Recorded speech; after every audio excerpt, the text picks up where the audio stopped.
Hey guys, another tutorial video today. In this example, we're going to be talking about a new type of user called a bulk contributor. These types are useful for when you've got a kind of widely distributed group of users who don't know much about MetaLocator, but you need to capture content from them. So we see this a lot when we've got globally distributed channel managers who might be receiving data from lots of different distributors. And those distributors might not know much about MetaLocator, if anything, but those channel managers are responsible for receiving that data and importing it, making sure their locators are doing the jobs they need to be doing. And so this allows you to grant very limited access to MetaLocator and receive that content in a structured way and generally allow you to import it very easily. So let's start out as your role as an administrator. And let's say you've got 10 distributors that you need to collect data from.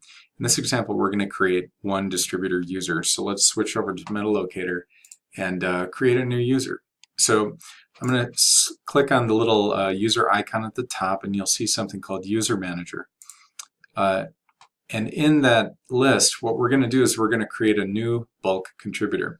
And so what I'll do is make a new user by clicking New. And choose the name and address. I'm just going to pick a test user here and fill that out for each one. But the important part is under access level, choose MetaLocator bulk contributor.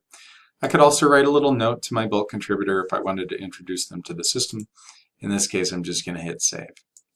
So what this is going to do is it'll generate a new user called bulk contributor. By the way, if I ever wanted to delete this person or block their access, I could do so right here. They're very easy to add and remove. So now the bulk contributor probably got an email that said, hey, welcome to MetaLocator. Go ahead and click login to get started. And so what I'm going to do now is switch over to a private browsing, and I'm going to log out of this account, and I'm going to log into the account we just created. And so I'll log in as Fatika plus 44 and sign in. And so as you notice, when I log in here, I get a really trimmed down dashboard. And so the objective here is to really present very few options to the bulk contributors and simply allow them to upload files and get on with their day. And so the option to click upload content is there. And I'll just walk through that process. I'll pick a file, and I'll just pick this sample file off my desktop. I can make some notes about what I want you to do with this file as a content manager, but nothing is actually going to happen to your data. I'm simply submitting the file at this point.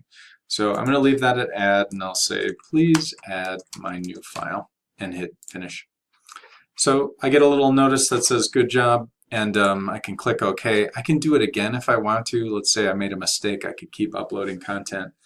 But as I get those, as I fill out those forms, as a content manager, I'm getting emails from MetaLocator that say, hey, your bulk contributor has submitted content. You should probably go and review it. And so let's switch over to my inbox here and look at the email that I received. I've got one here that says new bulk content submitted for review. And so as a content manager, I would receive this email, and I'd be able to click on it and jump right into my account and review the content. And so that's what we're going to do now. So we'll switch back over to MetaLocator, logged in as the as an admin user. And so if I click that link, I would have been taken straight to the import screen. So let's go there now. We have a new option that you can see here that's called Import from Users. You can see that it's got a red icon over it indicating that there's some new content that I haven't reviewed yet. So let's click on that and see what it says. We can see the file that I just submitted. There's one that was submitted before I recorded this video, and so we can see that one is listed as pending status. It's been submitted by user Fatika plus 444, and I can also see the comments and the date, and the comments say, please add my new file. And so there's a couple of things I can do. I can click on the file and just look it over. And that's probably what most of the time everybody will do, is to look at this file and say, okay, this looks good. Or maybe, for example, I looked at this and I decided, hey, I really wish you'd include a country column next time. And so I'm going to go ahead and reject the file. And when I reject the file, I can indicate why I rejected the file, and the user who submitted it will get an email that says, hey, I didn't like your file, please submit another one, or whatever I type in these comments. So I didn't like your file, please submit another one. I could reject this file without sending the user an email, but in this case I'm going to keep that box checked and hit submit. The file will get rejected and the system will kind of refresh and it'll show rejected. On that little user icon we saw before with the little red dot, there's no more red dot there now because we don't have any pending files for my review. However, if I liked this file, if I approved it, I could simply import it. And so one of the other options that's available here is to import the file. So just go ahead and click import. And at that point, we could import this file. Now there's no difference from this point on to importing this data as if I had uploaded it just from my desktop. And so I won't finish this wizard, but it takes you through the rest of the import process just as if you had uploaded the file from your desktop.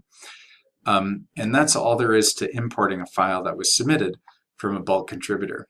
Let's go back and look at some of the other options. There's one more that we didn't cover, and that is the ability to delete a file that was sent to you. If you don't want to reject it, or if it was just garbage, maybe coming from a bulk contributor you need to remove, or for whatever reason, you can just delete the file. And that's pretty much it. So this allows bulk contributors to send you data that you can review within MetaLocator. Again, there's no danger to your account. They can submit whatever they want, and it's up to you to import that data as the manager of your content. And that's it for our tutorial on bulk contributors. Thanks.